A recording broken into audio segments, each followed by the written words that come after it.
हरे कृष्णा कृष्ण कृष्ण हरे हरे हरे राम राम राम हरे हरे।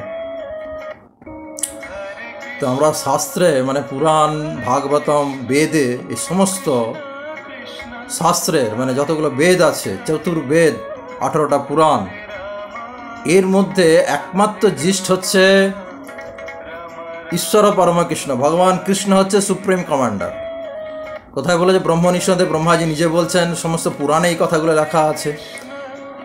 হ্যাঁ, যে কৃষ্ণ হচ্ছে সুপ্রিম কমান্ডার, কৃষ্ণকে বাদ দিয়ে কোনো কিছু করা যাবে না, কেন কৃষ্ণের ইচ্ছাতে সমস্ত ব্রহ্মাণ্ড চলছে। হ্যাঁ, এবং তাতে কি বলা হয়েছে যে কৃষ্ণে ভগবান শ্রীকৃষ্ণকে সন্তুষ্টি বিধান করতে হবে। আমরা যে যাই করি, সে চাকরি বাকরি যে যাই করি, যত আমরা নিজেরা বাহাদুর হই না কেন, অ্যাজ এ রেজাল্ট জিরো হয়ে যাবে যদি ভগবানকে আমরা না মেনে চলি। তো ভগবান শ্রীকৃষ্ণ গীতায় খুব সুন্দর সুন্দর কথা বলেছে, তোমায় কি করলে আমি সন্তুষ্ট হয়ে যাব। বেশি কিছু কঠিন ভগবান কৃষ্ণ গীতায় বলেননি। এই করতে হবে, যজ্ঞ করতে হবে, যা করতে হবে, ধ্যান করতে হবে। সত্য যুগে যেমন ছিল লক্ষ লক্ষ বৎসর ধরে ধ্যান করতে হতো। ত্রেতা যুগে ভগবান রামচন্দ্র যে যুগে ছিলেন সেই যুগে অশ্বমেধ যজ্ঞ, বড় বড় যজ্ঞ করতে হতো, ব্রাহ্মণ বলো ক্ষত্রিয় বলো সবাইকে সেই যজ্ঞে অংশগ্রহণ করতে হতো।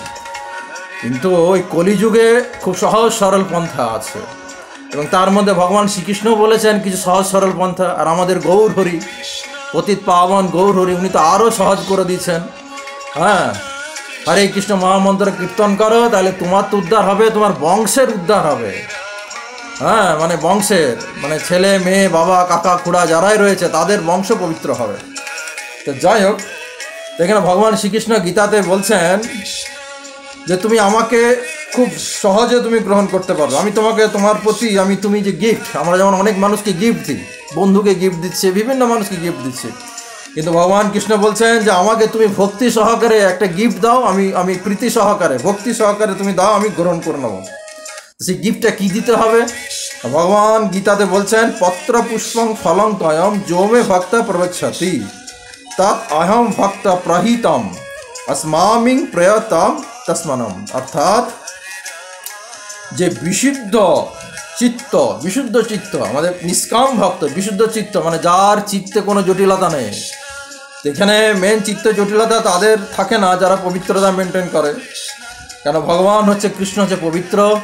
তাই ভক্তদের সবসময় উনি চায় আমার ভক্তরা আমার মতন পবিত্রতা মেনটেন করুক।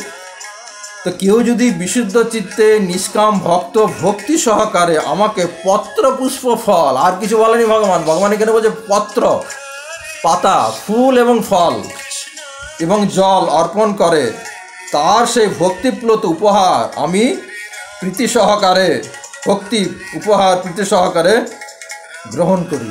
হ্যাঁ, তো ভগবান কি বলছে? কিছু না, ফুল ফল জল আমাকে দাও, তুমি আমাকে নিষ্কাম ভক্ত। এইটা নয় যে আমি তোমাকে একটা ফল খাওয়ালাম এর বিনিময়ে তুমি আমাকে 1000টা ফল দাও। নিষ্কাম ভক্ত হতে হবে এবং বিশুদ্ধ চিত্তে যদি আমাকে সেই ভক্তিপ্লুত উপহার মানে গিফট দেয়, তাহলে আমাদের খুব গ্রহণ করব। হ্যাঁ, তো এই যে গিফট ভগবানের জন্য বড় বড় গিফট, এটা আমরা ইস্কন মায়াপুরে দেখতে পারি।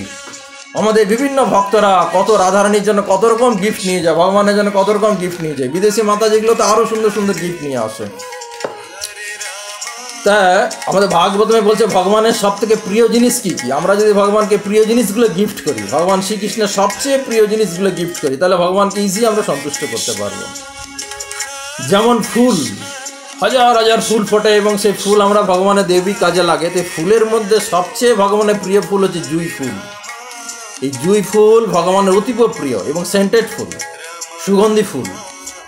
হ্যাঁ, তারপরে পক্ষীদের মধ্যে সব থেকে প্রিয় হচ্ছে ভগবানের সবচেয়ে প্রিয় হচ্ছে গরুর পাখি। হ্যাঁ, ফলের মধ্যে ফল, এই যে বিভিন্ন রকম ফল আমরা ভগবানকে দিই, তার ফলের মধ্যে সব থেকে প্রিয় ফল হচ্ছে আম এবং কাঁঠাল। তারপরে ব্রত, কোন ব্রত মানে উপবাস করলে, ফাস্টিং যাকে বলে ইংলিশে বলে ফাস্টিং, এই ফাস্টিং করলে ভগবানকে খুব সন্তুষ্ট করা যায় না। কোনটা? একাদশী ব্রত। একাদশী ব্রত যদি আমরা করি ভগবান খুব ইজিলি প্রসন্ন হয়ে যায়। পত্র, ভগবান বলছে পত্র পুষ্প ফলান্তম। তো কী পত্র দেওয়া যাবে না, ভগবানকে তুলসী পত্র যদি আমরা অফারিং করি, তুলসী পত্র যদি ভগবানের খুবই প্রিয়, সুগন্ধি সেন্টের মধ্যে সবচেয়ে প্রিয় হচ্ছে ভগবানের চন্দন। ভক্তের মধ্যে রাধা ঠাকুরানী ভগবানের সব থেকে প্রিয়, রাধা ঠাকুরানী। এবং ধামের মধ্যে বৃন্দাবন ধাম হচ্ছে ভগবানের সব থেকে প্রিয়। মন্ত্রের মধ্যে, হ্যাঁ, যেমন বেদে সামবেদ, যজুর্বেদ, অথর্ববেদ, ঋগ্বেদ, সমস্ত বেদে সামবেদ বাদ দিয়ে, সামবেদ একমাত্র আছে গান, সমস্ত বেদে আছে মন্ত্র, খালি মন্ত্র, কর্মকাণ্ডীয় শাস্ত্র সমস্ত মন্ত্র আছে। এই মন্ত্রের মধ্যে সব থেকে ভগবানের প্রিয় হচ্ছে হরিনাম, হরে কৃষ্ণ মহামন্ত্র, হরে কৃষ্ণ কৃষ্ণ কৃষ্ণ হরে হরে, হরে রাম রাম রাম হরে হরে। ভগবান বলছে এটি আমার সব থেকে প্রিয়। পুরাণের মধ্যে সব থেকে হচ্ছে ভাগবত পুরাণ, 18টা পুরাণের মধ্যে সব থেকে প্রিয় হচ্ছে ভাগবত পুরাণ। উপনিষদ, তার মধ্যে সব থেকে প্রিয় হচ্ছে গীত উপনিষদ। বেদ, 4টে বেদ আছে আমাদের, তার মধ্যে সামবেদ ভগবানের খুবই প্রিয়, কারণ সামবেদে পুরো গান। শস্ত্র মানে অস্ত্রের মধ্যে ভগবানের সব থেকে প্রিয় হচ্ছে সুদর্শন চক্র।